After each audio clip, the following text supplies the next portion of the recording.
Life is Drag, Then You Die is produced by SpoKast. SpoKast is a community-focused podcasting house. Our mission is to remove the technical obstacles for creators starting their own podcast. Did you know that the majority of podcasts only ever created one episode? What stopped them? Maybe they didn't have the proper equipment. Perhaps editing was too difficult. Or they couldn't figure out how to get it published to where you're listening to this podcast at right now. Whatever the reason, SpoKast was started to remove those technical burdens for the podcast creators, just like the creators of Life is Drag. We help them focus on what truly matters about producing a podcast. Making a podcast that is absolutely fabulous and, of course, sounds amazing. If you've ever considered starting your own podcast, then reach out to SpoKast. You can follow them on Instagram at spokast.co or by emailing them at hello@spokast.com. Now, let's get to this episode of Life is Drag, Then You Die.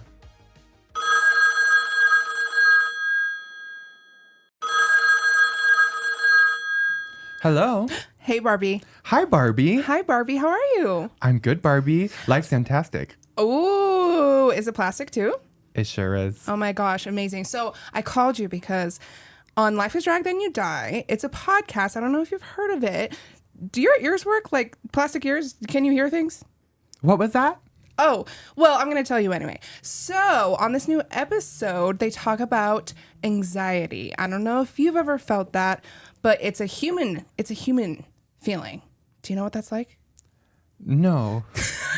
Well, they talk about anxiety, they dive deep into it, and then they also talk about the show they're watching, Pose. They dive deep into queer history. Oh my God. So you should take a listen, Barbie. I would love to listen to. Barbie, do you ever think about dying? All the time. Actually, that's what the episode's about. Yay. Okay, come listen. Love you. Love you. Bye. Okay.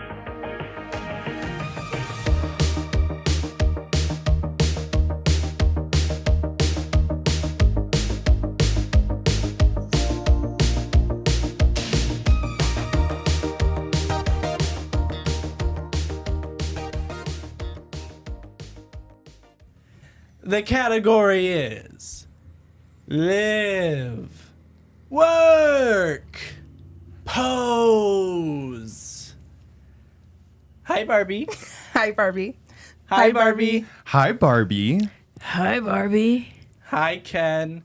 I'm Amanda Lorian. I'm Polly Amethyst. And I'm just Ken.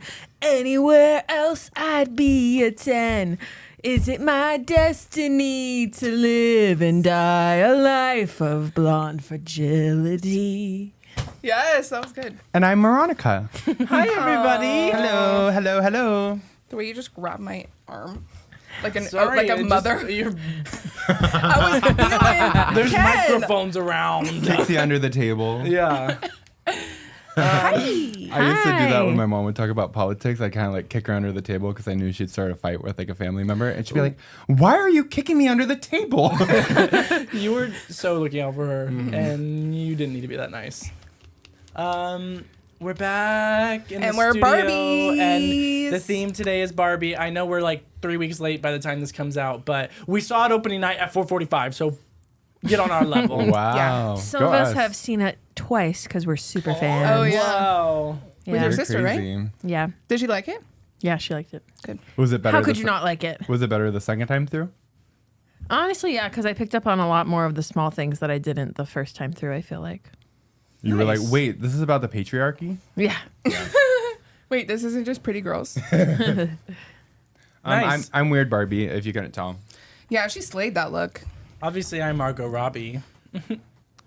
Here we go. Here we And go. I'm just kidding. Choose your path. Wait, Is that what she Yeah. says? can you do the splits now? I think so. Nice. I probably just flashed like our whole audience. So You're this is why you welcome. should watch us on Just YouTube. perfect. Perfect. Perfect. I'm no particular Barbie. I am stupid. But I am prom queen Barbie. Yeah. Nice. Um, know if you can And you're giving Mojo Dojo Casa Casa House House. Ken Yeah, you know. president vibes. I was trying to pop my collar, but it didn't go very well. Look at you. Oh, where's she going? What does he say when? Oh, I wanted to decorate this Mojo Dojo Casa house. Bro, where did you get that? I made it today. Gosh, I Isn't love it the cute? dedication every time. For- I made it. for our Yeah. listeners, Ken just brought out a framed photo of horses. Very patriotic. Yeah. Very If you Ken. haven't seen the Yeah. movie, go fucking see it. It's also been like 3 weeks, so And it's on track to make $1 billion. Wait. hold on. I kind of have a thing against people that saw Oppenheimer before Barbie. Is that wrong? No, that's No. completely fair. They're stupid. Yeah. Just like the people I surround myself with saw Barbie first. No, you know? and the thing I didn't is, see it at all. I'm sorry, but the people who went and saw Oppenheimer over Barbie, they didn't do it because that's what they wanted. They did it to be different, and that's what makes you like Not cool. Like, be like everyone else. sometimes being like everyone else isn't not cool. It's just everyone has something they're excited about, you know? Like, that's what I feel like I've learned because I grew up a very, like, I wanted to be so unique different. and Yeah, and different. unique. And, like, I was, the hipster faggot at the school. And so I was like, yeah, I'm different from everyone. Stomp and holler. Music. Stomp and Holler, some Mumford & Sons. Yeah, I was into the folk. But, like, I've just learned that, like, just because you like something that's mainstream doesn't make you like lame or not cool. It's fun, you know? Yeah, Yeah. that's what I realized too, especially because I had so much internalized misogyny growing up that I was just like, I'm not like the other girls. But now I'm like, no, I want to be like all the other girls. Like, it's like a community. It's girlhood. We can all relate to each other. I There's love- nothing wrong with that. What's the audio? I love being a woman. I love that drink. Yeah, that's what I thought you were That's the doing. one. I love that doing. Video watchers may also be noticing this refreshing bottle that Moronica and I have of Baja Blast Mountain Dew. Ooh And la yes, la. it is new bottled Baja Blast from the Safeway Mart that I found while shopping. So shocking. Huzzah! It was a great day, and every Huzzah. time I go, I grab like as many as my hands can hold, because you can never have enough Baja Blast. As much. I feel like we haven't seen each other in like literally a million years. Yeah, well, like me specifically, like we've seen each other in passing. I feel like for so many days, like in even the school hallways. even you know? on Yeah, Friday. you seem cool. Like, we should hang out this summer. Yeah. Even on Friday, it was just like I couldn't really like talk because it was so loud and we were performing and everything. Yeah. So I feel like it's been so long, and I have so True. much to say. It's good to kiki with the girls again. Yeah. Aw. Yeah. And we Lock skipped the doors. We skipped last week, so like I feel like we all feel kind of refreshed and like are ready to like jump back into this and like Yeah. have things to talk Go. about in our lives. You Right. know. Ready Yeah. to pod, like activate podcast Mode. mode right now. That's me. Yeah. And I'm sober. I'm just loving life. I think we is all really what it is. Yeah. Yeah. Hey, sober life. Hey. Not self-medicating today Yeah. until after the podcast. Hey. You know Am it. I right? Yeah. Ken. What does Ken say when Barbie comes back and is like, I do want to be with you? And he goes inside and he's Sublime. like, Sublime! yeah, I Yeah. love that. That was the, improvised. the Barbie movie was really good. I don't want to talk too much about it because some listeners may have not seen it yet. And Oh, it yeah. is still a new movie, but it was really good. We went as a group. Our Best Judy's, Kit and Mina were there, and they were beautiful. Everyone dressed the part. We all wore pink. And it was so fun to like go to the movies and like everyone was dressed in pink and the movie was just really good. Like, I don't know. I loved it and I just felt happy watching it. And the Billie Eilish song makes What- me cry no matter what Yeah, that's my video favorite I'm part of watching. it. Yeah, she kind of busted her pussy on that. What's so funny about the Barbie movie is I loved it. I absolutely loved it. Okay, what else? But it was horrible. Don't see it. No, but I just there's some like content I'm seeing that I think is blowing it a little bit out of proportion. That is just like, this is the greatest cinematic masterpiece of all Oh, time yeah. that teaches so much about girlhood and growing up a woman. And I just feel like there's a lot of movies that I think portray that Yeah. a little more accurately. But then I also get really mad at anyone that has like even something slightly off to say about Barbie. I'm like, literally, fuck you. Like, who are you? So Yeah. I don't know. I'm just like really. I would say hypocritical. it's a fun watch. It's lighthearted and yeah, it gives like some commentary, but it's kind of like surface level, like not Little that bit. deep. Like for just us, we're like, yeah, we already know about this shit. But maybe it's like at when you, other places, like Right. we don't know because we're like What they're we're in exposed a to. queer bubble and like it's like when you go to a mega church and the only message they teach is that Jesus loves you, and that's the only message they teach every week, and you're like, I know this. And then when you want to dig deeper, they're like, no, you don't do that. No, because Jesus loves you. All you need to know is that Jesus loves you, and that's it. Yeah, I do have an embarrassing moment that I realized after the fact. But when we walked out into the parking garage and we were saying goodbye, a car drove by and went, "Hi, Barbie," and I just went, "Woo!" and like we hadn't caught on to it yet. I didn't realize it was like everyone was saying hi Barbie Which back was to each so other. cute. It was amazing, but I'm like, God, I should have just jumped off of the parking garage. Well, I think we were a little bit anxious. Like us boys were anxious walking around, like in our pink get-ups because we felt like faggots that were gonna get hate crimes. So. yeah, there was a little bit of staring. Someone yelling out of the car. My initial response isn't to like say something cute and quippy back. Like, Yeah. it's like You're Yeah. so right. The way that everywhere I looked, especially because I was wearing like a crop top and like I just like my boobs and just like standing there and people were just like looking at like literally not shying away from like looking right at me, and it was just like yeah. But at the same time, it was fun because we had community and all going to that, and everybody was dressed up. that's right. When I went like a week later, people were still dressed up too. I was That's like, a lot of cool. movies, I feel like you only dress up on opening day, but this Yeah. movie, it doesn't stop. And- There's people at the theater right now dressed in pink. And I love TBH, that. I have never seen the volume of like dressing up as I have the Barbie movie, because like other times where people have dressed up opening night, I feel like it's for like fucking Marvel or something. It's and that's, like, Spider-Man and like Star Wars. and that's like every other person, but like here, every single person in that theater was like pink. Yeah. And I was like, I've never seen this before. yeah, amazing. Yeah, it was good. Well, I guess we should address the elephant in the room. What? What is would the you like us to elephant? say to you? Oh, Just kidding, Mama. We did skip last week. I know we already brought that up. But we did it for like our mental health. And we do like to we're good employers. I'm a good employer to like my my staff. Subordinates. Yeah. And so like when someone brings up a concern to me, I want to like take it seriously.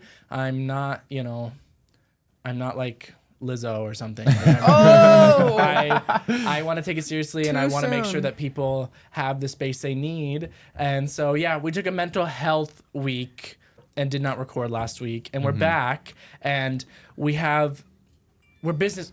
Oh my God. Not Bumble. Oh shit. Wait. Oh my gosh, Polly, are you okay? No, I'm heartbroken. I think I might leave. On Jigs' podcast, every episode her alarm goes off and she goes, "Oh, sorry, I gotta take my prep." And it's just like I know the alarm now. It's not like just like a random alarm. It's always her prep alarm. Oh. Anyway, we're business moguls, and we had like a good, like conference room meeting, and we have so many plans and things that we want to execute moving forward with the podcast, because that's the most important thing, is that like we kind of felt discouraged by like some of the stuff we've been putting out, and we just didn't feel as confident about it, and we wanted to make sure that like what we're releasing we're like proud of and we want people to see, even though it's on such a small scale right now, but like it's still important to us because it's our art, it's our energy, our passion. And so like even if only one person saw it and it was Moronica, I'd want to make sure that she enjoyed watching it. Yeah, exactly. And so Because you know I'm gonna leave a mean comment. literally, And we've experienced that before, where we let like ourselves continue to do something even though we were like super anxious about it. Like This friendship. The previous episode, none of us were really feeling that great about it, and I think it turned out really well. But we were all, or at least I guess I'm just speaking I think for myself. after the fact we all felt a lot like not as good about it. In the moment I was fine, but after the fact I was like, that was kind of a weird recording. Yeah, my headspace wasn't good. Yeah, Yeah. and which is very understandable to both of you.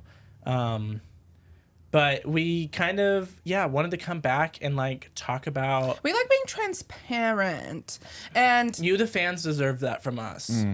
yeah. One thing, sorry, I know that all I do is quote other people from the podcast that I listen to, but this has really resonated with me. But something that Jinx always says when she's talking to her guests is that like she calls them an activist, and they're like, oh well, I don't really do much activism, and they're like, she's like, well, I find that the biggest form of activism you can do is just be yourself, because that is showing yourself to the world authentically, And it's scary. and it's scary, but also it's it's giving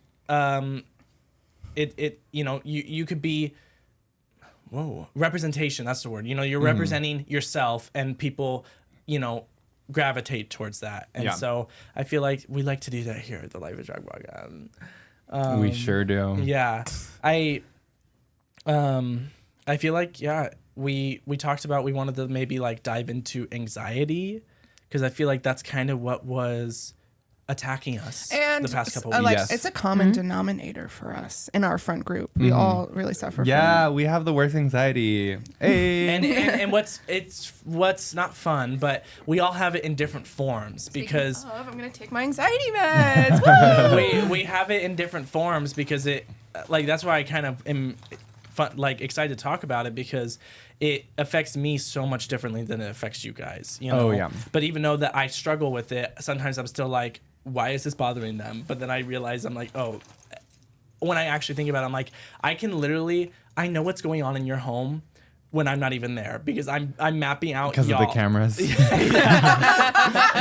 literally like, I bet Moronica's doing this right found now, them, and yeah. Freddie is doing this right now. And I hope you've enjoyed the shows. Thank you. I've enjoyed it while it's lasted. Who wants to start? I don't know if you want to talk about, but I know on one of the last episodes when we talked about Moronica coming out, you were like, get ready, it's me next, because it was kind of inevitable that that was coming. And I feel like that was a lot of anxiety for you there for a couple weeks of like the looming situation Have to of tell my parents. of talking to your family. Yeah. Okay, I'll start. Okay, you thank gave you, me such Freddie. a beautiful segue. Yes. Yeah, so I had like 2 weeks that I was like, I gotta tell my parents, but I just was so scared to, and I didn't even know how to like start the conversation, I feel like. Just because I feel like it was gonna be such a huge shock for them, because we are a straight passing couple. And Yeah. And I Yes. think we're all really good at masking, like who we Yeah. are. Look at me. That is like, I feel like we all relate to that of like the person that our family knows is just not who we are. It's the kid that they raised that lived with them, and that's the only image they have of us still. Yeah. Yeah, so I let that simmer for a good like couple of weeks, and I Simmer, more like fester. simmer and fester and mold and rot, and Eat you away. I bet that felt really good. yeah, it did. It felt so good. I had so much fun going to work and then coming home and thinking about that in the small amounts of time that I had from not working.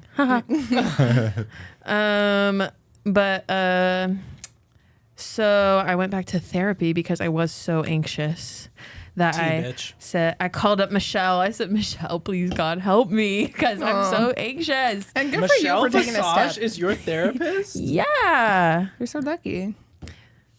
And we literally only did 3 sessions because I like just literally came back to therapy for that. But it was like kind of nice to like have somebody from, I haven't been to therapy since like over a year ago. And like she had like a background knowledge of my life and stuff. So that was just like nice to be able to talk with somebody that knows me a little bit already.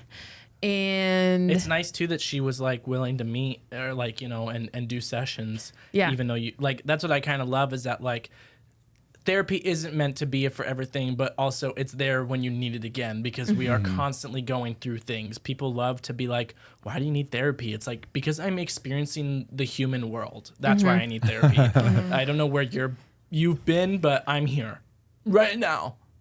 yeah. Yeah.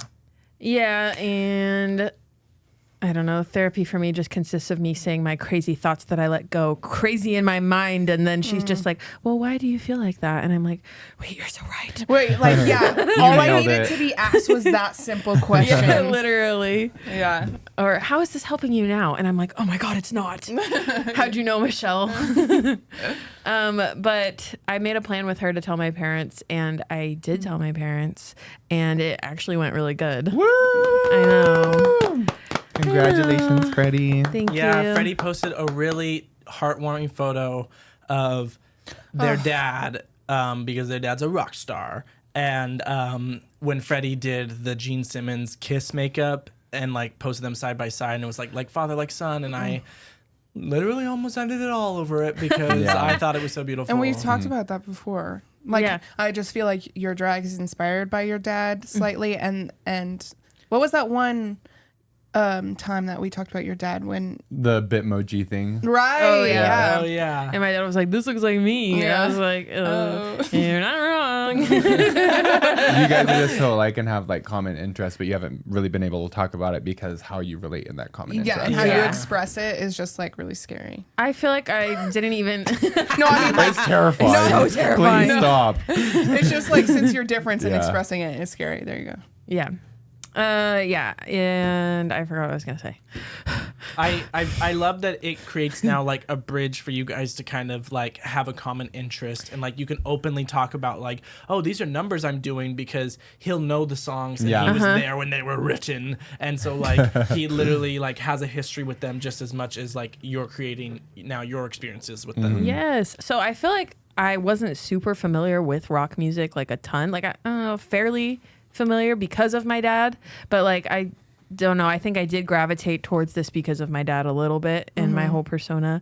And it's just like fun. And I ended up liking it a lot. And like all of the men that are cool to me are like the queer rock and rollers. And so Yeah. when I looked for inspo, that came to me naturally. But I feel like now learning more about rock and stuff, like it does help me now that I can share that with my dad. I don't know. Yeah. How fun. Yeah. That's awesome. Yeah. Do you feel like you still have some like underlying anxiety about it, or do you think that's dissipated a bit? It's dissipated a bit. I think it's still there a little bit. My mom didn't have very much to say, and I'm like, is she blabbing her mouth to my whole family? And I don't know right now. Yeah. Yeah, but that's the type of thing that's just like whatever is not happening or whatever's happening like behind my back and I can't hear it. Like that's None of my business. Yeah, none of my business. I just gotta let that go, you know? Yeah, and it's like, I don't know. Michelle helped me through it and was like, do you even want those people in your life if they're going to be like that? And I was like, I don't know. Exactly. I guess you're right. It's so, talking to my therapist, it's like, it's so amazing how she just is able to like take what I said and then just say it back to me in a way that I'm like, oh wait, okay. I yeah. know. They're I'm so like, good how'd at you it. do that? I think it goes to show like how far our love goes too when we know that certain people wouldn't accept us if they knew certain things, but we don't want them to know because we have that love for them. Isn't that like kind of interesting to think about? Just like, Yeah. because it's hard for you just as hard as it would be for them, you know, but you Because suffer they- through it because you want that relationship. Yeah, and you love them. Whereas when you tell them about whatever, they know one thing that's like Doesn't distasteful align. for yeah, them. and I they feel like want. that it makes them love you a little less. So that's why it's like, oh, well, I just love you so much that I want to share my life, but this will actually make you love me less. Yeah. At least it will feel like it. And then also, my mom was trying to beat you to the punchline. Did you want to talk about that at all? Oh, That so, was a big part of the anxiety. yeah. So the reason that I felt this pressure to tell them is because Moronica and I's parents live in the same town, and there was just a high probability that they were going to run into each other eventually. Well, like literally... Of course, your mom had to say, "Come on by, I'm having a yard sale." Like, Yeah. literally, like gives your mom a perfect Well, she goes excuse every to come year, by. doesn't she? I just think that she's never missed a yard sale that my mom has done. Yeah. And so my mom posted on Facebook and was like, having a yard sale. The timing and- was just uncanny. Yep. Yeah, it was just like, what the fuck? Why would you do this right now? Like, even though she has no idea what's going on, it's just like, you couldn't have done this at a worse time. I know. And of course, she did come, and my sister happens to be Inside scoop. at my parents right now, and so she was being a little spy for me, and so she's texting me. She was like, "Marilyn is here." yeah.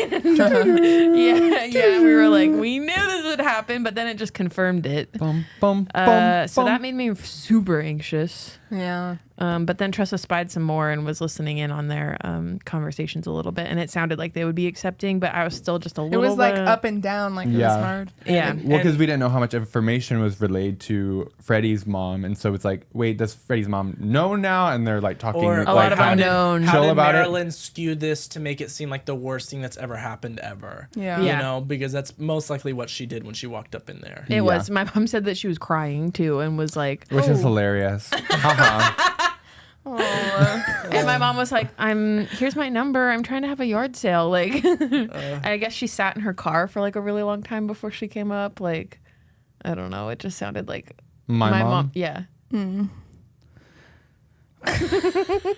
Canceled. Yeah. It's Well, just like, it's hard with people like that like don't know what to do other than play the victim. And sorry, but just No, you're so right. it's like I'm glad she you has said put it. you through hell. She has traumatized you, and she wants sympathy for that. And that's what really pisses me off about it all. mom. Even though Thank she you probably so much doesn't- for saying that. I know that, but like just for you to be an outside like viewer and to like realize that, I don't know.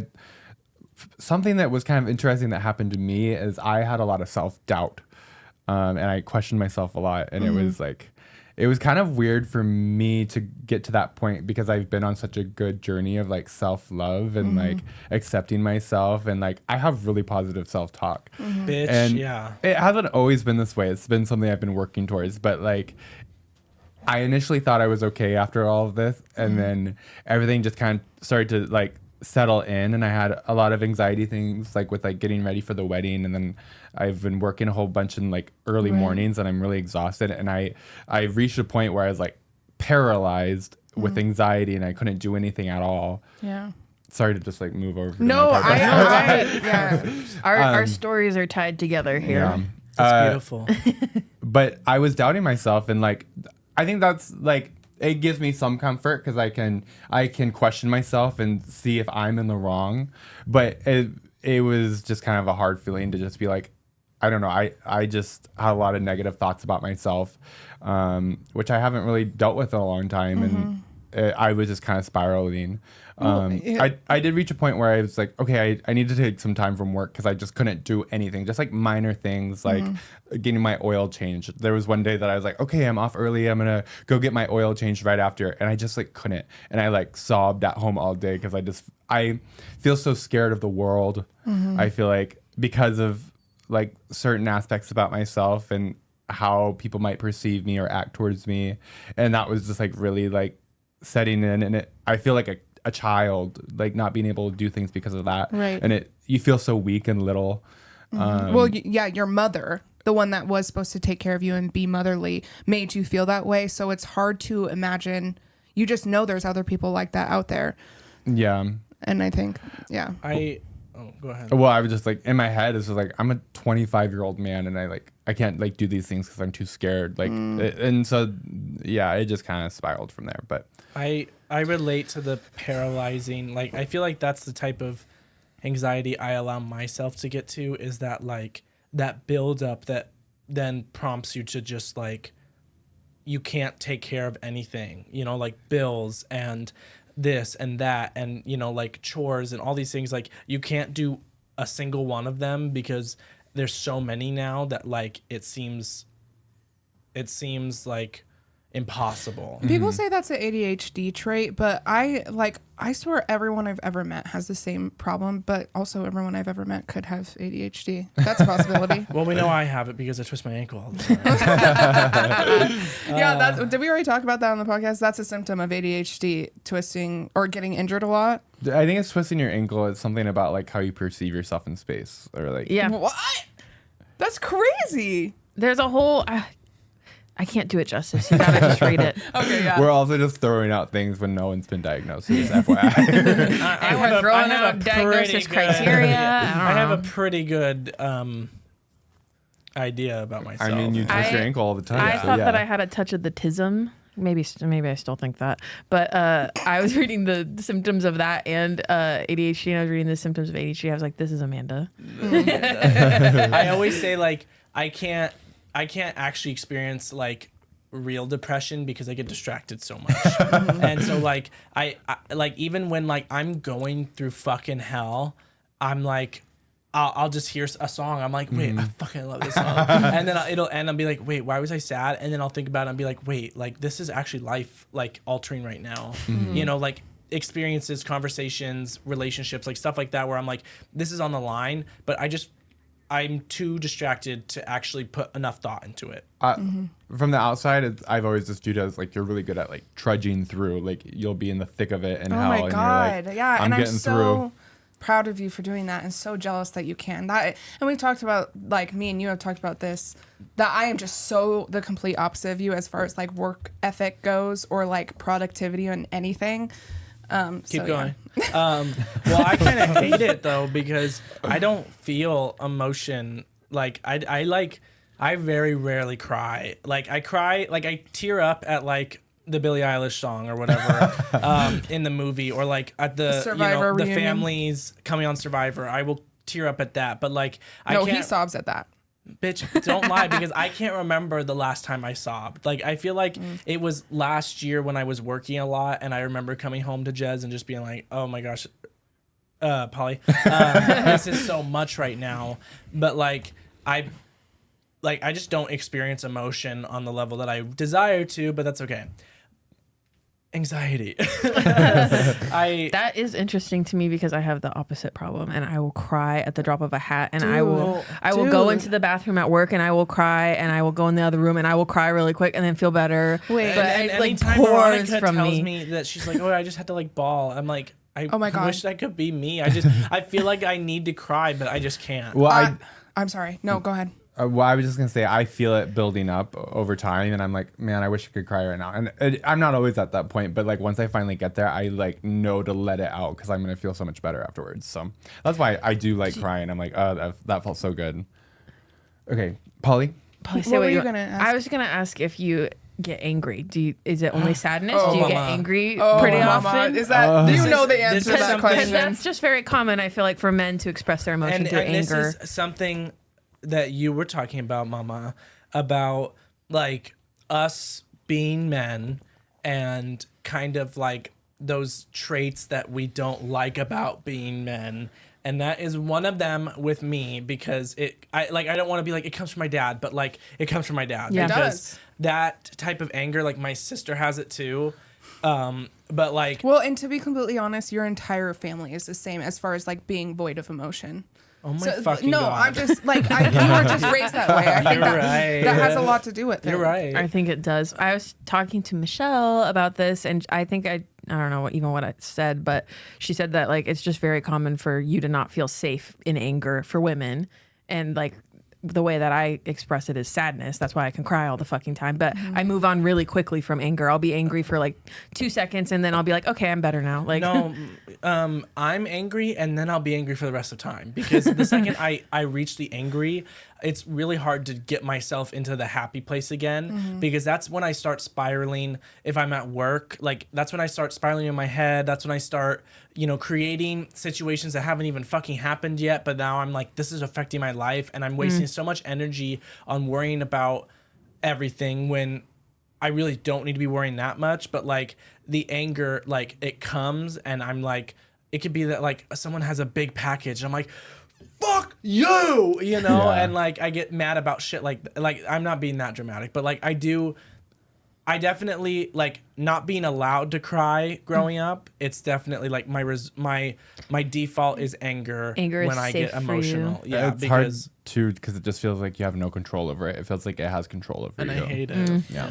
My anger often comes from just being bipolar, and I let it overtake me, and then I'm a very mean person, and I say things that are not correct. I say things to hurt people, and then immediately feel bad about them, and then I cry. This is something I don't like about myself, is that I consider myself an empathetic person, and I hated empathetic people growing up because I'm like, you make every problem about you. Like, you can hurt someone and then you play the victim because you feel bad about hurting them. But then I realized, like, oh shit, that's me. And I do think that, like, my medication has been helping with that a lot. But I feel like that's where my anxiety comes from. Also, I want to tell you this story from the other day. Another thing with me is that, like, I often let everything get to me. Oh yeah. Like everything going on in the world, any shit happening with queer people, It doesn't help terrorism. that we're part of a fucked system. Yeah. So like The- everything else is on top of that. Yeah. The weight of every dog and cat in the world lies on Polly's shoulders. Is how she perceives. Don't Like- watch the show I'm watching right now. No, I don't even want to know that. Pitbulls and parolees. That like like you're saying that like this is how you are. Yeah. And it's often happens with like people too. Like anytime you guys are in a really like tough spot, I'm like, fuck, I don't know what to do right now. Like, this is really, really hard for me. This is so hard for me. And I'm doing everything I can to let them feel their things and try to be there for them. But I'm like, I can't. Amanda's right about like animals. It's really fucking stupid. And I feel not really stupid. embarrassed about it. But, anything having to do with animals really gets me. So the other day I got way too fucking high. I smoked a J with You? Nikki Doll. No. Shut up. I never get this high, but I was trying to make fucking dinner and I was like cutting vegetables and I got so lightheaded. And this happened to me before where like the last time it happened, I feel like I fainted for a second. And you loved getting to ya. Yeah, exactly. But I like had to lay down and while I was like feeling these, I was like, I just got way too high. And then I had the thought in my brain, like, I think I actually just really need to cry. And I had a really good day prior to that, but I'm like, I feel it in me. And I'm like, no, I don't want to burden like Nikki Doll and Amanda because they always have to fucking comfort me when I'm crying about stupid shit because I don't even know what I was trying to cry about. But I was listening to Boy Genius and of course that music was also getting to me too. And I was just thinking about my animals and how much I love them. But my heart was beating really fast because I have a fear of throwing up as well. And I was like starting to feel nauseous. So I go and lay down on the couch and fucking Mabel comes up and lays on my chest. And it was like instant fucking relief. It was like she knew that I needed that so bad. I literally thought I was going to die. Mama, I'm like, you this need is... an emotional support animal. It's Mabel. A different one from Mabel. the other. we actually the five other ones. we need to train them to actually answer to signs. But like, Well, Appa's young enough. I probably could. They do, honestly. Like every time you cry, Appa comes to you and is like, "Hey." Yeah. Hey. And like when I am up late and I can't sleep and I spiral, he's always up with me. Like when I go out on the porch, he just like falls asleep in the chair next to me. And when I go down to my office, he just follows me. He like knows when I'm feeling that way. And yeah. But it was just like such an amazing experience. And then Me and My Dog by Boy Genius started playing. Oh. And I'm like, oh No. And that's when like the waterworks like truly started. And Nick was just like playing his game on the couch and I was like Is that like Trying to hold it yours in. and like Havla's like biggest bond? Or no? yeah. Because I just realized that you guys are really similar like that. Yes, I think we I relate. feel like the Moira too. Like those three girls. Like Yeah. that connection. And Boy to- Genius. Well, honestly, during Me and My Dog at Boy Genius, Havla was hanging on Moira and I's shoulders, and she's like, "This is for Morty and Ada," and I was like, "And Bean." She's like, "And Bean." I think Havla expresses her emotion about it a lot more than I yeah. do because I just personally feel extremely embarrassed about it for some reason because there's just so many other things to be upset about it, and it really does like an unhealthy amount makes me upset. So I try to keep it under wraps because I don't want to be fucking weird. But yeah, that was my story. I feel like that's pretty much it as far as like where my anxiety lies, like being a little bit too empathetic and always worrying about what people think of me and what I did to put them in that mood and what I did to do this. But then in turn, I overcompensate and try to make a situation better that was never my fault in the first place, and I end up making it kind of worse. So mine definitely lies in like I get anxious by like a text, like if I read something wrong, like if I'm just assuming that a conversation is going one way, like it could be anything. It could be the vibe. It could be like drama happening or whatever. Like I start to spiral then, and then it's like I'm anxious about like losing everything. I'm anxious that like because of this one thing that happened between Polly and I, all of a sudden like we're gonna die and like get divorced and all these things, and like I'm gonna lose you as like my friend, and like I'm never gonna see you guys again, like stuff like that is like I The take extreme. I take one thing, and then all of a sudden Like I've created a whole doomsdayer. story in my head Yeah. that's gonna happen, and then I'm anxious about what if that happens. And like so my anxiety really just comes from like out of nowhere, because like I'm always like, let's get high and go to the grocery store, like walk to the grocery store, and you guys are like, that would be my nightmare, and I'm like, that sounds like the best time, you know. But like I talk about this with my therapist too, of like I feel like weed specifically too like hones me in, you know. Oh, yeah. Like it gives me confidence, and it gives me like drive, and it gives me like everything, whereas like it's not something that I'm like, I don't know, I take it and I can just do anything, you know. and I feel like you guys have kind of an opposite experience with weed. Oh huh? yeah. Yeah, No, and I'm like, don't ask what me to weed do are you anything. smoking? I Yeah. need it. The same edible you're taking, Mama. Just like my anxiety is just even worse. Yeah, like Yes. well, it's funny too, because like I'll try to eliminate things. Like, so I was trying to cut out weed, and that's part of why I had that meltdown that one day. It's like, okay, I'm cutting out weed. Like, that gives me anxiety, and that keeps me from doing things.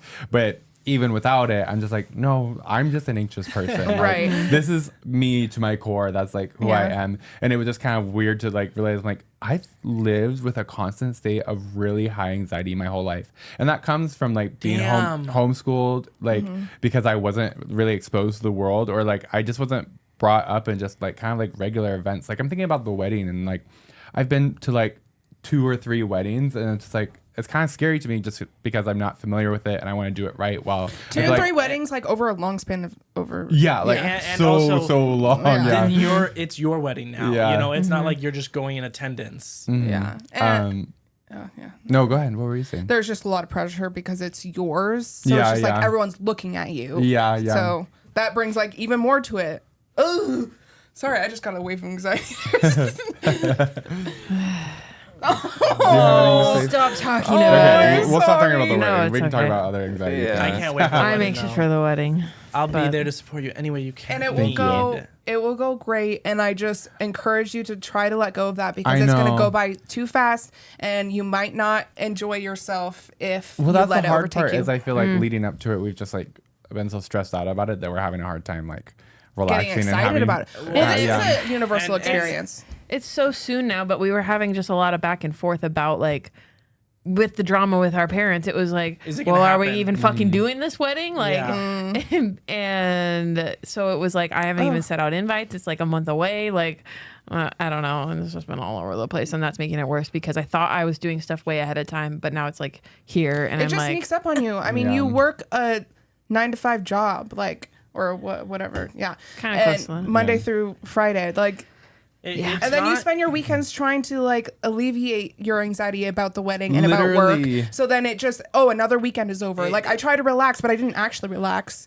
And you're still like not doing stuff for the wedding because that was too stressful. It's just, yeah, it's a lot. I would speak from our experience that like for how much we, specifically Polly, because Polly did so much of our wedding. Oh yeah, Freddie too.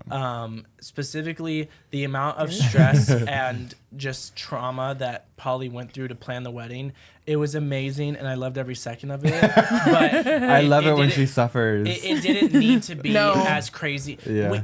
We had a fucking factory line making stupid ass shish kebabs with And charcuterie cheese, cups. Charcuterie cups. Whereas- we did not need that. Like, 70% of them were thrown away because 70% of the people that RSVP'd didn't even come. yeah, and So, so it's like it just- for how much effort we put in, like yes, but the result was going to be that way. It didn't matter no to matter me. what. I was like, why did I care so much because about the what result? we cared about at the end was dancing with y'all Yeah. and having fun. Yeah. You know, like, and so like as much as you want it to be perfect and everything to be like, even what that lady said when we were looking for a suit, like, well, just remember whatever happens, you're still getting married and that's all Yeah. that matters. It's like, yeah, at the end of the day, yes, you want to look good and you want to feel good and you want to be confident and you want everything to go well. But at the end of the day, you're marrying your partner and your people that love you will be there and will have a good time. Yeah.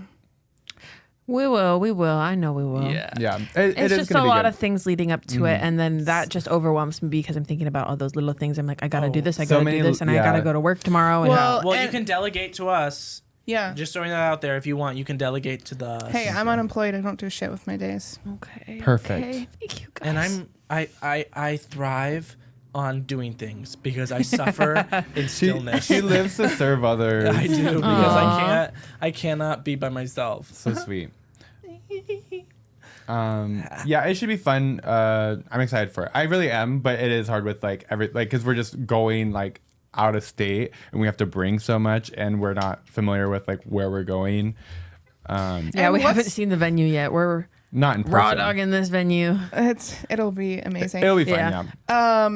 What's with like the timing of it all about this being a really, really like hard and anxious time in life and like the wedding is coming up? Like obviously that's contributing to it, but I'm just like even family things like why did that have to happen together? But at the same time I'm like huge on like the universe does Yeah, these it things makes for a sense reason. that they happen together, honestly. Yeah. But I mean, everything's kind of led up to this, but like Pride, especially, and like us doing drag, like we're just really my like God. honing in on who we are and our And- community and loving ourselves and being proud, and we weren't gonna really take it anymore. And It would suck to do our wedding and like not feel like ourselves, I think. Yeah, And like it- have to be like a toned down version of myself because my parents are around. And that's exactly what I regret about the entire thing is that I was doing it centered around my parents. I had it like our pastor be the guy and I had the colors that I thought everyone would like and would want to wear. And it was just like, I am so regretful over not making it about me and what I wanted.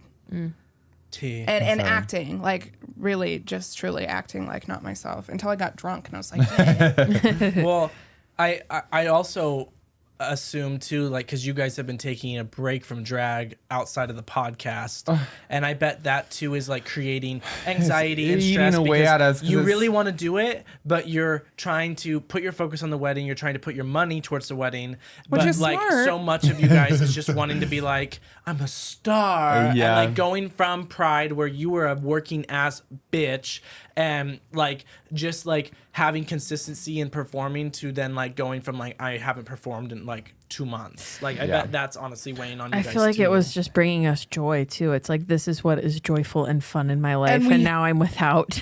Yeah. And for me, this was the first time in my life that I felt this type of joy. So it's just, I live like my whole life for art. Like, Yeah. and so like finding like the perfect thing and like needing to put out like what I want to create and not being able to, which is fine. I've made peace with it because I'm in my head. I'm like, I'm going to come back like full fledged and I'm going to Yes. step on these bitches' throats. and for how fast, how fast it's gone by already, like the next month or so is going to go by even faster. So. Yeah. The wedding itself, I know it's going to be fun. And then after that, it's like back to drag. It's going to be October. I'm trying to- The Halloween. best time of my life. We just got to think of the wedding itself as just a drag show. I'm like, this is the There you go. ultimate. Wait, I love so it. what props are you gonna get? Can I say one last A thing ring. about like anxiety? Like, Please. and then do you want to like move on to like other Yeah. stuff? Yeah.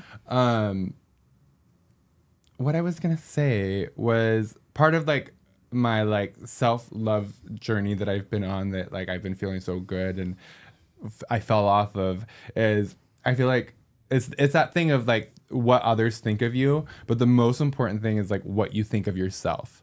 like what you think of yourself as a person and like why you do the things you do. And I always say this to people when like they're really hard on themselves. It's like you're the person who like understands what you're going through the most and can have the most like empathy. Like you know how hard you're trying and you know your struggles and what makes it hard. Yeah, you know? but you're letting what you think other people's perception of you define you in that moment. But You're they like, don't, that is me. and they only know a surface level of you, Yeah. so they don't know like why like doing like small things could be so hard for you. Or but Yeah. it's your like your actions and what you think of how you're living your life is what matters the most. Because at the end of the day, like you're with yourself. Yeah, I- I totally agree with that. I'm sorry, Mason, but I just feel like I'm the most. Okay, go ahead.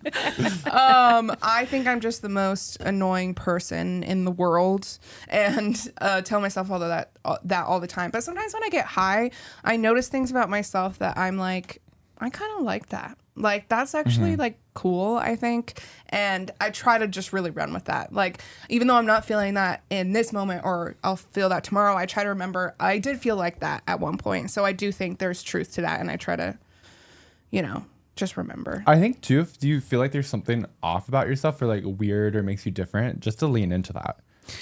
And this is my thing too, because okay, actually it's relating to pose what I'm about to say.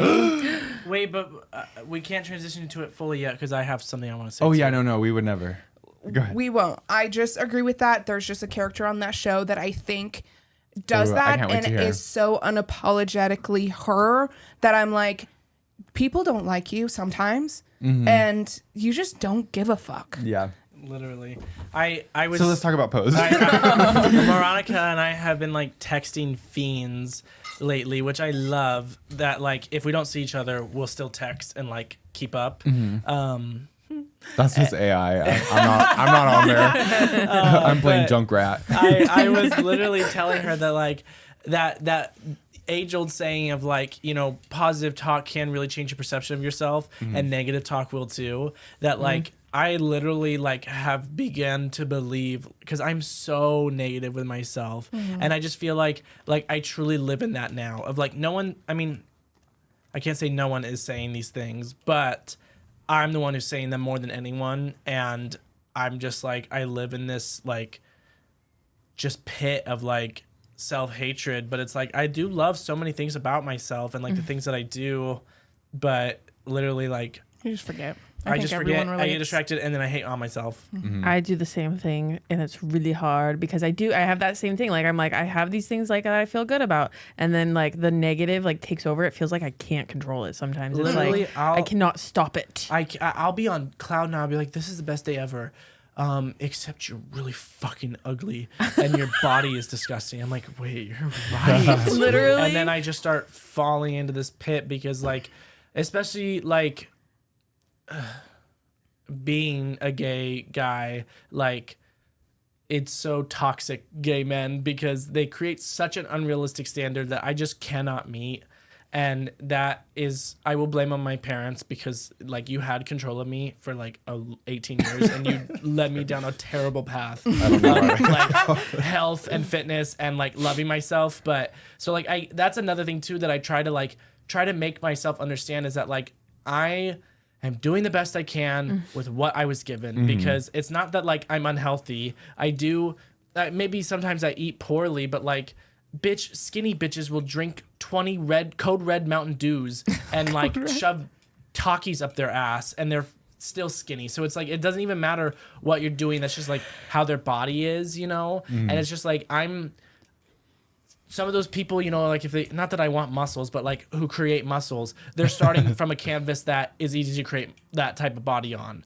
I'm having, I can't, unless I get surgical work done. Like I literally cannot transform my body to that no matter what I do, So it's just like, I just have to be in a place of like understanding where I'm coming from and like how my life was and what I'm doing now. I work out like literally 3 or 4 times a week, And you're walking several miles a day every day. literally like Yeah. over 10,000 steps. Yes. But like I still will be so down on myself for no reason. And something my therapist was talking to me about, she's like, well, you try and look at like why you're thankful for your body.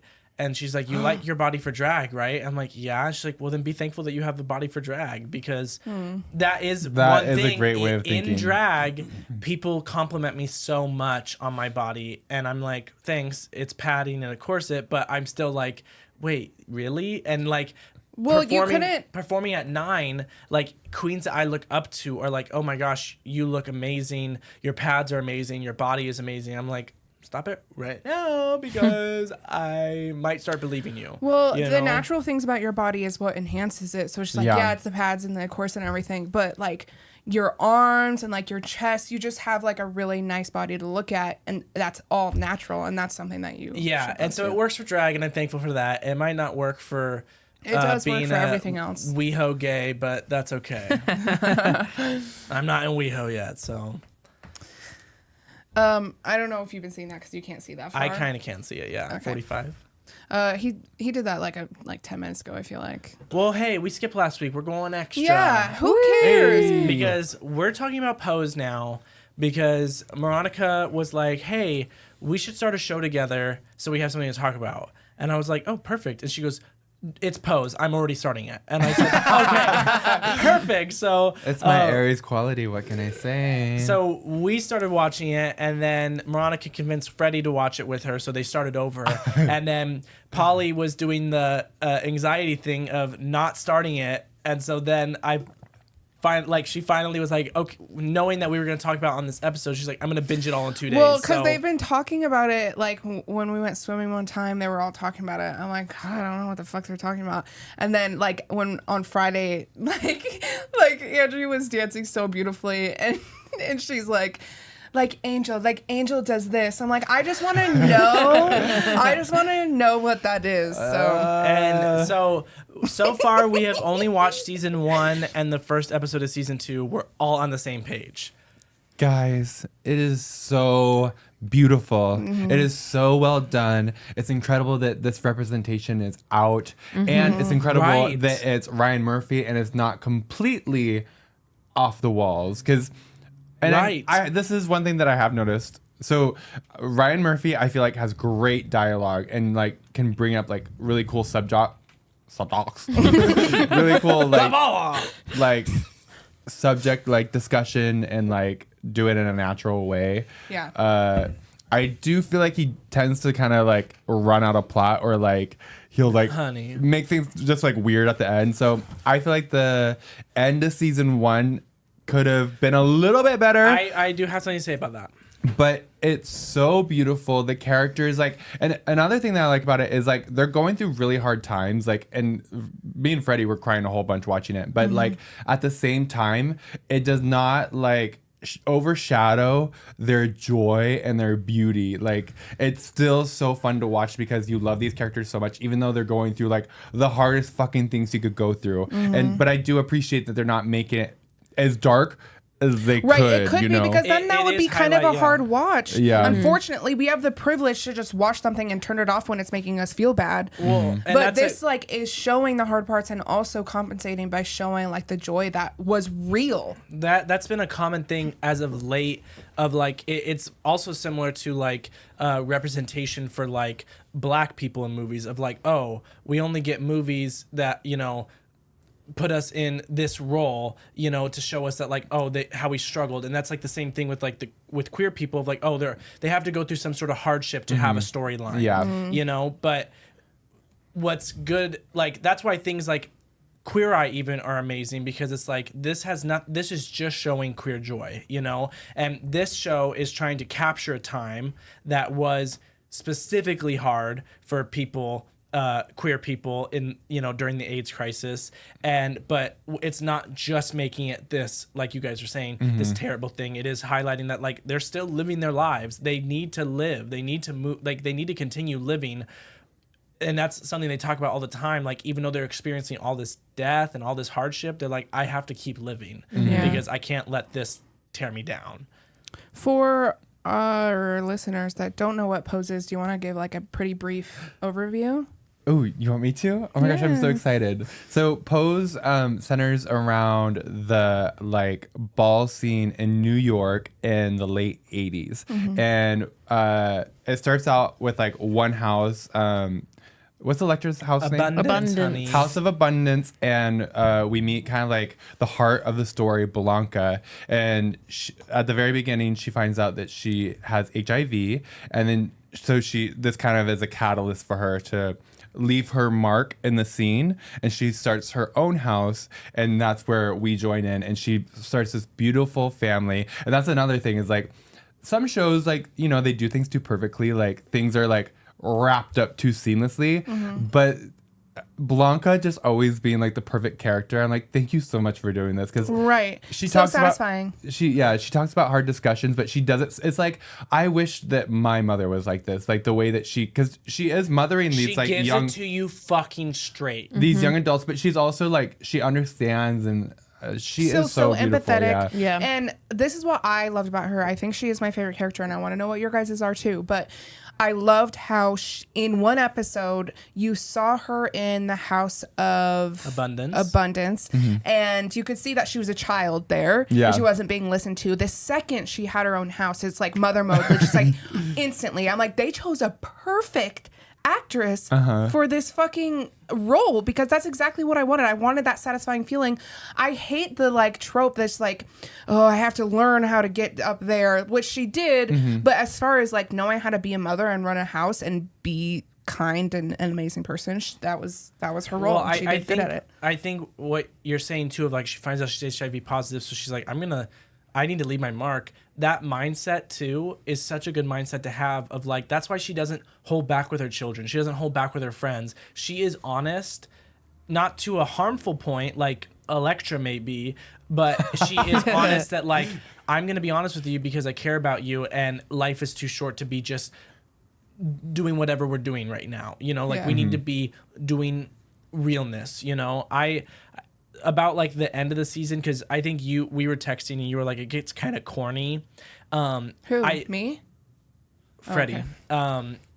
I think what my thought process is that like television is so hard to do these days, because there is no guarantee for a second season, and then even if there is, it could literally be pulled at any second. And so that's kind of what got me, is that like she's like, I'm gonna get, you know, Mother of the Year, and then all the like, you were saying that the episodes are seamless, and they are, but it kind of got me fucked up, because I was like, wait, a whole year has passed in these 8 episodes, but I'm thinking that like it's a week in each episode because it flows together so well. And so that's been my only hard part about watching it, is because I want to see so much more of what's happening, but it's just giving us the fall, Christmas, the Christmas ball, the snowball. The this balls, is happening. they show the balls like fairly often, Which but it's I love, such a that small there's like part five, of it. There's like 5 balls every episode, and I love it every time. But that's been like my only struggle, is that like they knew they had to wrap up the season, because they probably didn't know if they were going to get a second one or not. And so like, that's why I felt like it all of a sudden was like, it's the Mother of the Year, and it was like, oh, I didn't even realize this was happening. That was my and biggest thing, is they started out the season like that was going to be like a really big build, and then they just kind of suddenly were like, here you go. Set it up like it was going to be a big dress thing. that Pray Tell made me, and it was like, oh, Mother of the Year, you know. And like then it completely got rid of too like the competition aspect of it, when Elektra no longer really had a house. But it just was like, it was really like all of a sudden, you know. And that was my only thing, is I'm like, I want 20 episodes per season, and I want to see every day in the life of these bitches, because I love every second of it. But it being so sprawled out was hard for me. It did still feel nice, like everything worked out like for pretty much all parties, but it just didn't, like, I wish they would have given them the oomph they deserved. But we started season 2, and season 2 kind of starts out like a little bit like, oh, maybe this isn't, but it picked up, and it's so good, and they're covering new issues. And I also love the different types of representation it gives of like queer people, like in every character in the show, and there's someone for everyone to relate to. Oh, go ahead. I'm sorry. Can I ask who's everyone's favorite character to watch is? Yeah, you already know who mine is. Angel? Yeah. Yeah, I love Angel. She's kind of a bad guy, but I love Elektra. There's nothing wrong with liking Elektra. I think I relate the most to Elektra, if I'm being honest, because I I don't think that I am the kind, like, thinking about us as a house, I don't think that I would ever be the mother. I would never be the lead. Like, I'm a leader in the way that Electra is a leader, where I'm like, you do it wrong once and I'm going to fuck you up. Because, like, I was telling you about that guy at work the other day, and you were like, you could have been kinder. And I was like, I thought that was kind. Like, I thought that was me being The way I fine saw with like them. Mother Teresa in the story, you could have been kinder. Well, it just like I feel like I relate to her in the sense of like I'm kind of a bitch, and I love that there's story with her. The thing with Blanca is that like Blanca you can trust. She'll never falter in who she is. I just relate to her so No, hard. and she's a very relatable and beautiful character, but like she's just the mom that will always be right at the the front and always be doing good, whereas like Electra has story and development that could be had, whereas I feel like Blanca's development isn't like as much because she doesn't need to grow because she's already like a she's- great person. yes, and like all that's happening, not all that's happening with her, but like she's just creating a legacy and being a loving mother. inspiration Yeah, and a loving mother to her children. And I think that just pairs with the fact that she knows she's going to die. Like, Yeah. yeah. Who's your Blanca. Blanca's your Yeah, favorite? and I love Angel. I have a note in here. Angel is the person I want to be when I grow up. Oh yes, Who's yours? I Electra. just said Electra. Electra. Okay, so 2 Electra, Blanca, and Angel. Yeah. And I love Angel. Angel is like even for Blanca. Yeah, I also have a soft spot for Damon. that's what I was gonna say because Yeah. Damon is also kind of like he's just like a young queer boy who gets like kicked out of his home, and it's like Wait, can I take back everything I just said? I know. So like No, my favorite's Pray Tell.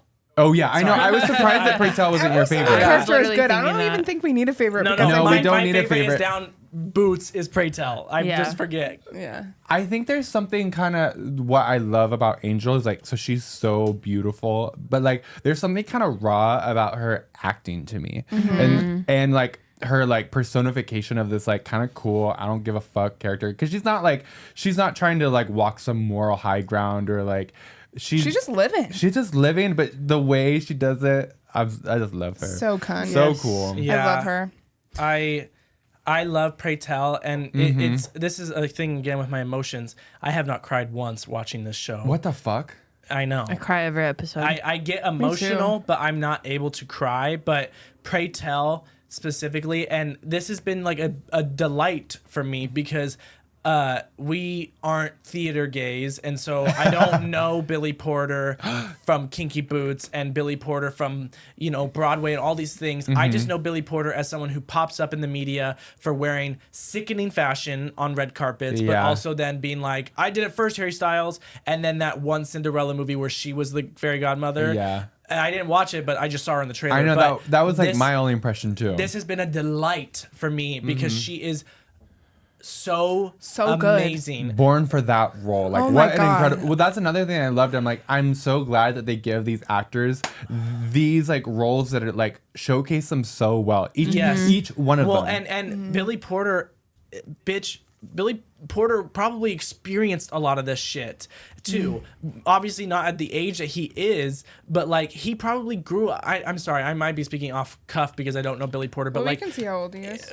he probably grew up in New York. He knows 90s New York. He knows that scene. He's probably able even to capture it more than anyone else because he's like, bitch, I was there. And specifically like, he's able to capture the emotion part so well with like his friends dying around him because all the elders that he probably looked up to growing up are probably all gone. He was born in 69, so he would have been like 18, 19, 20. Yeah. Wow. And Yeah. where was he born? I don't know. Pittsburgh. Another thing that was interesting to me was like I feel like every other impression I got of Billy Porter, I'm like, that's an old bitch. But on this show, I'm like, you are so young and beautiful. And Yeah. can you be my husband, please? I know, like it showcases them so well, and the fashion is amazing. I love Electra. love. That's her crowning part of the show is how fucking beautiful. And the way they film it too, and Yeah. the music, like guys, It's you just have to perfection. watch Private Watch it. Dancer by Tina Turner. I was like, Can I talk about a couple of my notes? yeah. Yes, please. I thought it was really interesting that the gay bar wouldn't let Blanca in, and they Oh, yeah. hated trans women. Do you guys still think that's kind of happening? Like, Oh, yes. gay men hating trans women. I feel like that's a it's world the same that thing of like gay men hitting lesbians. Yeah. Like I feel like the type of like when you're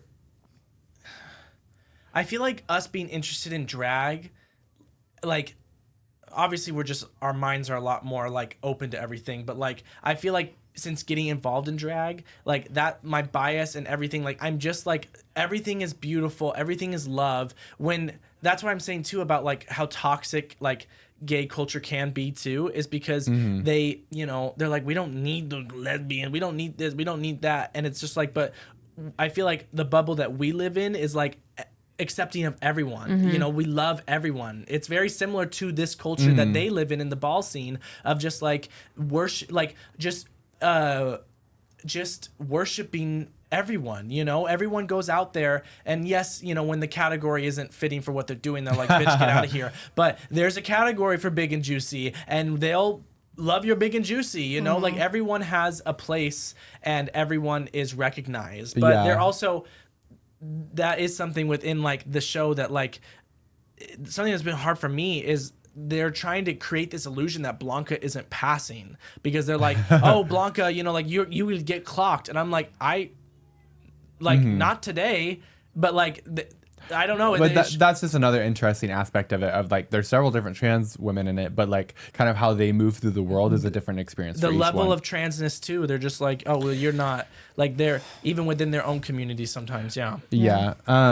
I think, yeah, that still reigns true, because it just all comes from like a place of like privilege. Like, because if it's like not an issue you have to deal with head on, like it's easy just to ignore it and just be like, sucks to suck. Like, why are you whining? Like, I feel like that's kind of the mentality around like that type of stuff. You know?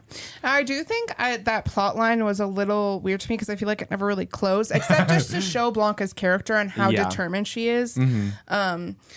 Next note is, do you guys remember having like a favorite runway? Because mine was the fur coat. Personally love that one. I don't know. And then also the snowball, and Angel's look in the snowball was like my fave. Oh, beautiful. I think mine from this first episode when Elektra had that like carousel Oh hoop yeah, skirt. wasn't that good? That So good. When we saw that, I said that's like if me, Nikita, and a goddess had a love baby, like a love child. It was so beautiful. Like I loved every second of it. Oh, sorry. Oh. I'm just like flying through these. It's okay. One of my favorite moments was when they first have kind of like a showdown. What do they call it when they like challenge each other? Just a battle. Yeah, a battle. And the two like queer guys from House of Abundance, like they were having a Vogue off with Damon. Yeah. Loved watching that. I love those little gay guys. I know. I love them too. And I'm so happy they joined. Yeah. Well, I was gonna say like I'm sad with how it's going, like Elektra leaving again, because I was like so ready for the Elektra like being a part of the family, and just I loved that aspect of like I'm here, you know, but Yeah. now she's gone again. I'm like, fuck, I loved her. You haven't watched like really any American Horror Story, right? If you do end up watching it, her character like is like a Jessica Lange character. This like over the top, Powerful. crazy like acting, but like kind of back and forth where they're like a bad guy and then they're not. Like I love that trope. I That's love that Jessica trope. Lange's like thing in like pretty much every season she's in. My favorite read of hers was, I see you're wearing your favorite lip gloss. Come. It was so good. I was like, wait. When she got the job at that high-end restaurant and she was able to read the fucking rich bitches who she didn't want to allow in, I was like, yes, that's perfect for you. Favorite look so far, I think is the most recent episode we watched. I think it's either at the end of season 1, the last episode, or the first episode. Just so many characters were wearing like so many different patterns and materials layered really interestingly. And I was like pausing it and showing Freddie, I'm like, okay, now look at this character. Was it the Silk and Linens one? I don't remember. I'm sorry. No, it's fine. Yeah, that was like, I feel like I briefly remember that. What about you, Freddie? Yeah. I can't remember any ballrooms that I'm like, that was a favorite look, but Yeah. I for some reason really remember Electra wearing the all red like fur thing. I was gonna talk about that. Stole the money for Christmas. Yeah, Stole the Salvation Army money. I had seen that clip on TikTok before. was just The about to way talk she about that. runs down the street to grab that bucket, I'm like, that is the funniest shit ever. 'Cause she's like, It's so funny. It was so Show good. it. Show it in the video. she's so beautiful. And the way that she just like wasn't trying to be discreet at all. She's like, I'm gonna wear this bright Yeah. red Go, fur go, coat go. and fur hat. I love seeing her move or just like do anything. I know, she's perfect. I loved when she was talking with that guy because her sugar daddy. Oh like, yeah. And he's like, I like more of a dark color. No other man, and I want you to look like this all the time. And the only thing she had to say was like, well, I hate wearing dark colors in summer or something like that. Yeah. But It was about her nail color. Dark Yeah. nail in the I summer. do despise a dark nail in the spring.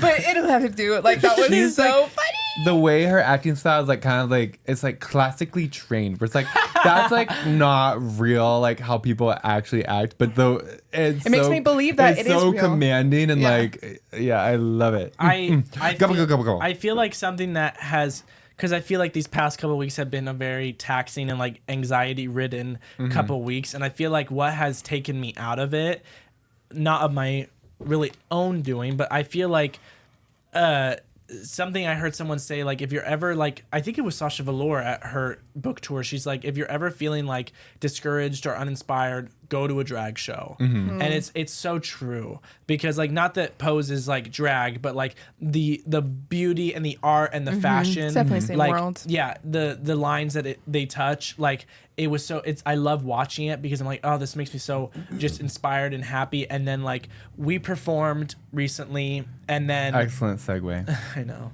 Wait, I'm not done talking about Pose though. We don't have to be. I'm just. Oh, sorry. Hush. I killed that. We performed recently, and that was a really good feeling. And like, there was a moment where we were changing downstairs, and Freedom, like, I was putting on a bra and stuffing it, and she was just like, "You need to make this," and it was like a pad, like a hip pad, but like a boob pad. And I Yeah. was like, "Oh," and she's like, "Yeah, you need to make this; it'll help." And I was just like, "This is one of those like." Sister changing room moments that I'm so That's how Girl. I felt. like it literally like touched me so much, because I'm like, I can't wait. Like, I learned from you in this moment. Like, that was beautiful. And like the way that she was so, what? Have you told me that before? Yeah, the fucking way I've told you. Yeah, I kind of want to like use like pads to try to like make like a bra stuff. I've said it. Bitch, you several haven't times. said it right, because, but her having the physical thing in her hand and Yeah. then being like, use this. I'm like, oh, and it just I've said it right, Polly. Yeah, Okay. okay. I've never heard you say shit.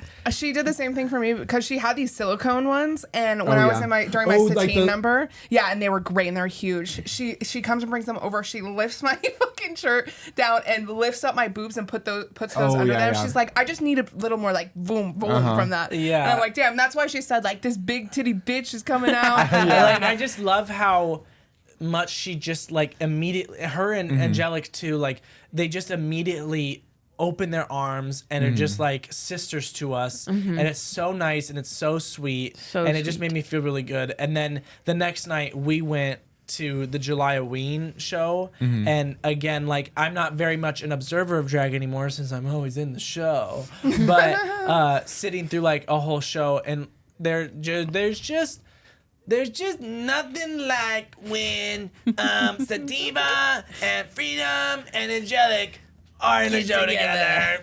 You know, like, those three bitches get me. I could run for president because of how they inspire me.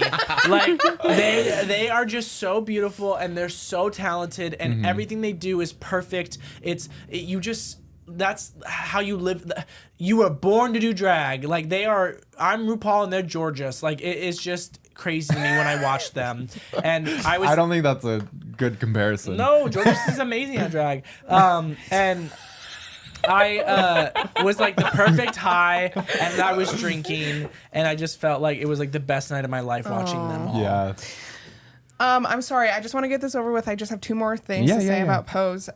First one, I thought it was really interesting that there was the parallel of Elektra and Angel kind of losing their like white cis men that was taking care of them. Oh yeah. Angel lost her apartment and him at the same time that Elektra did her sex change and he left her, and they both had to go back to sex work. Angel went back to The sex peers. work, and Elektra went to the Peep, started working at the Peep Show. I'm like, that is so interesting because like as soon as they didn't have the security of a cis white rich man, it's like they're back out on the streets. They're at fucking ground zero, and that's just like so sad because that was a reality for a lot of women.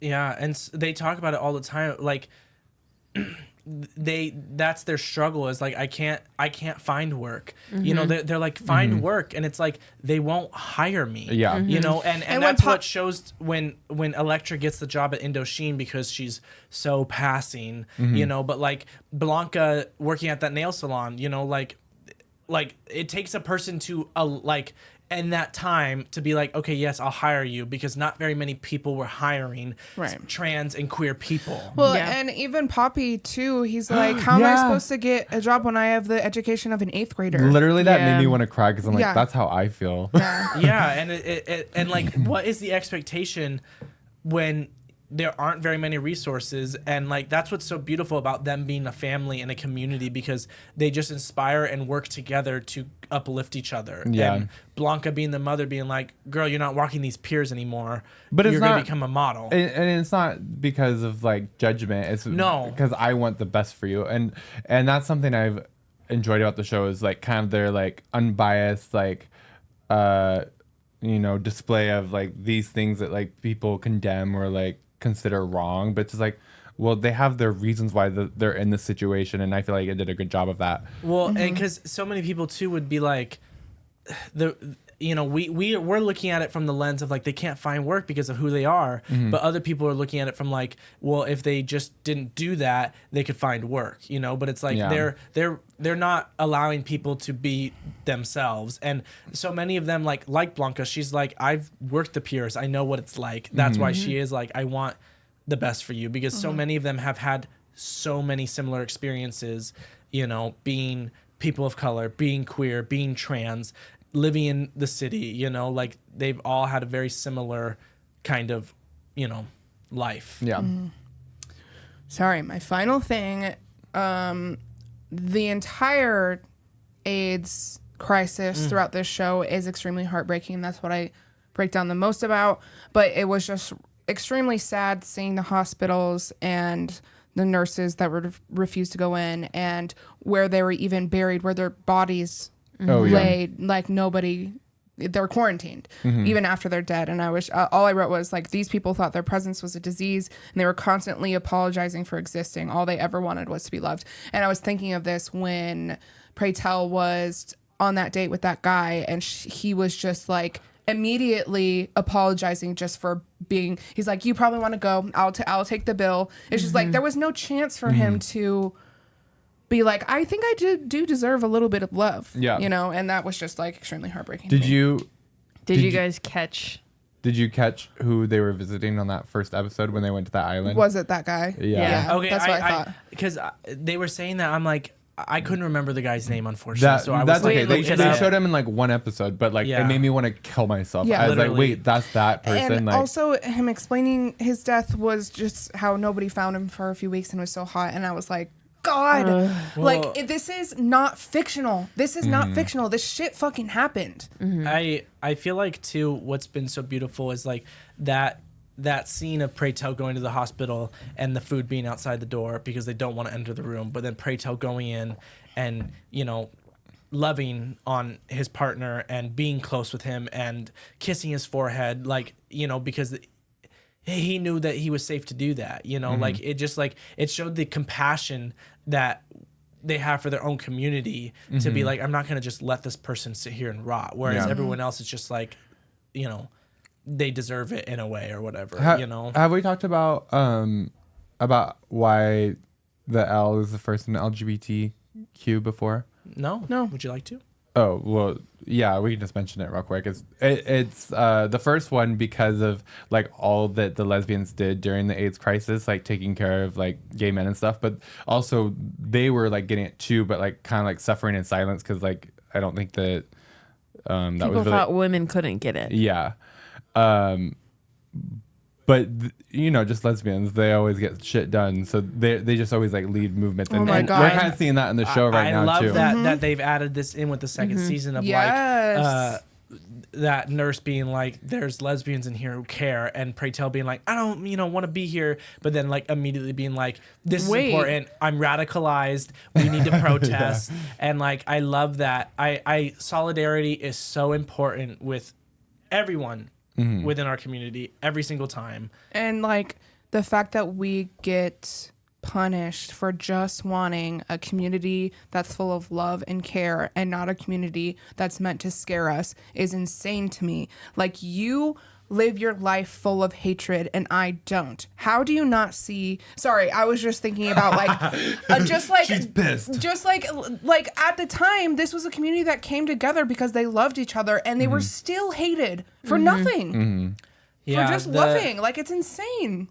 The AIDS thing, every time that comes up anywhere, is the thing that gets me like the most emotional, because I have like such reverence for the past and the people who had to live through it, because I have such privilege with PrEP, and also like if I do get it transmitted to me, like there's future now with HIV, and there's you can be undetectable. There's medication, yeah, and stuff like that. And so like there's just like Pray Tell keeps saying it, like, where's the cure? Not that there is a cure, but like we have medication now and everything, and it's like I just have such reverence for those who had to fight the battle so that I can just be a fucking Children. faggot, and not have to worry about it as much.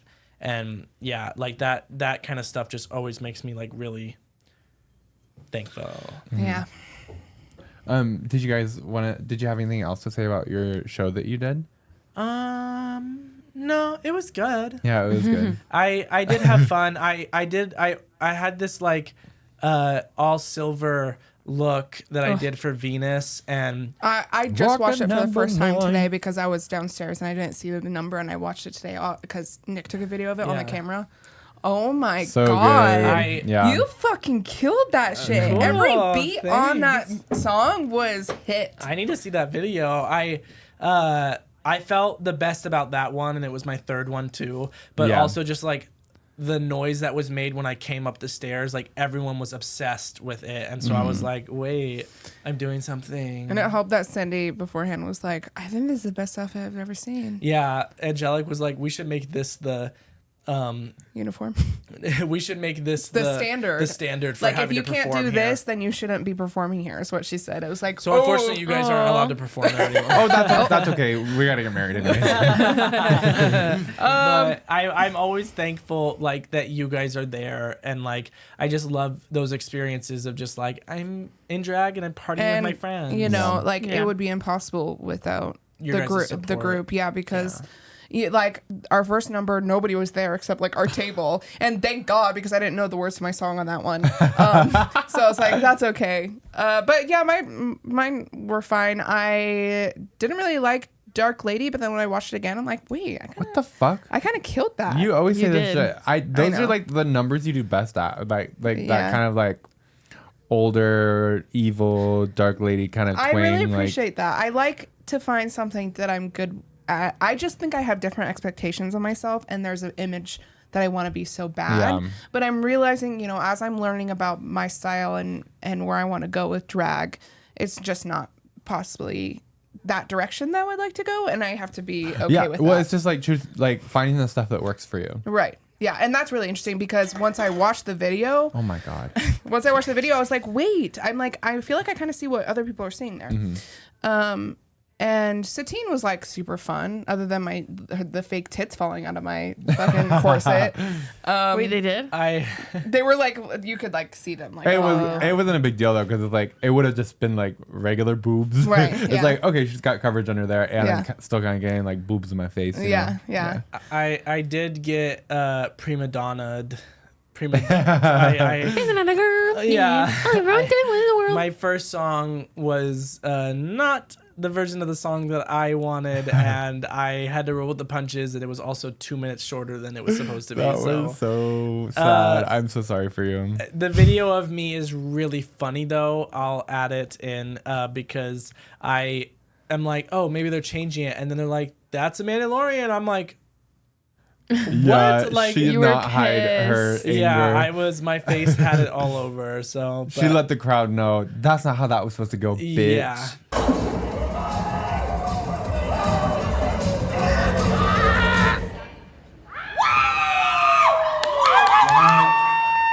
Give it up for Mandalorian! That was a very abrupt. I was just bamboozled. I loved it though. And again, that was the first number, so at least it was the first Out of the one. way, Yeah. yeah. Because by the time I did Venus, the house was packed, and Yeah. Well, and I feel like it like set a fire under your ass, like for that. literally there was a fire under my ass. Because I knew when you came out for the second one, I'm like, Yeah. she's here to fuck it up now. Yeah. Like, And What was your I second was Blow Your Mind. Mwah. Mwah. And I was literally the spitting image of Moronica. I am her daughter for sure. That was Oh, the Moronica wig and the zebra yeah. jumpsuit. I was Moronica's daughter for sure. and well, I still have to make appearances, so that really helped me. So thank you. Yeah, your brand is alive and well, trust. Yeah, It went fine. I was really discouraged by the end of the night for some reason, but God, girl. I know. It's the expectations I have of myself. That's you all. were amazing. Thank you. And I love I do feel that way performing now. with you. Me too. I do feel that way now. I think just like immediately after, Yeah. I just Sometimes it takes some It time. overwhelms, and yeah, then and I didn't hit what I wanted to hit, so that's another thing too. It's just like my expectations of how it was gonna go wasn't there. But then when I watch it back, I'm like, well, just because I didn't hit those things doesn't mean it was bad. No. So especially when I always think about like they don't know what you're planning to do. Right. Like, T bitch. They never know your next move, and don't let them. Yeah. so it's only you that knows it. So if you can play it off, like it's good to the audience. Literally. Yeah. And you did. You were amazing. Like Thank you. you thought I meant to do that fake back bend, right? Like, Yeah. You were like, wait, she did that on purpose. oh my god, dude, how far you went back? I watched it again the other day. I was like, what the fuck? Literally, like an inch. He was doing it, like all the way over an inch off the He? ground. Oh, she. We were at 9. Sorry to with, bring that back. Oh god. With Freddie's sister, we were telling her that story, and we were all just laughing so hard because we were explaining that Moronica literally like was In a back. Did Yeah, you show it her the just- video? no. No, we I should have. I'll described send it really to her. well. Honestly, I do want to say like thank you to like any friends of ours that came to the show Yeah. because We had quite a few. I had like while I was performing, I'd be like, "Oh, hey," and I'm like, "Oh, you're here. That's so crazy." And then like when the dancing started, they were gone. So I'm like, "Did you really just come here just to see us?" Yeah, that was I don't cool. know if that's what you did. No, it is. No, it is exactly what they did. So It shout is out Lauren. I have Lauren to say Lauren, and Rose and Casey. my coworker. Your coworker. My coworker. and Casey Thank you, coworker. I'll leave you anon. And Casey. Casey, yes, God. Casey, Well, like, you just stayed keep for fucking talking dancing about your too, goddamn though. well, cord. yeah, Yeah. Uh, True. also, yeah, like she's not like a like. She doesn't friend come that, every single time Okay, now, so mama, I was just damn. excited to see her. It was funny because in a video that Moronica took, I see Casey for the first time, and because she tipped me, I was like, "Oh, hi, Casey," and Moronica turns, she goes, "Casey!" she didn't see Casey. I didn't see her sit down, and so I panned to her. I'm like, That is so funny. I also love Moronica filming me because I can hear her singing the whole time, and, and, it's my and, favorite. and every time I come out, she goes, "Oh my god." That wig, that body is right. Venus. Yeah.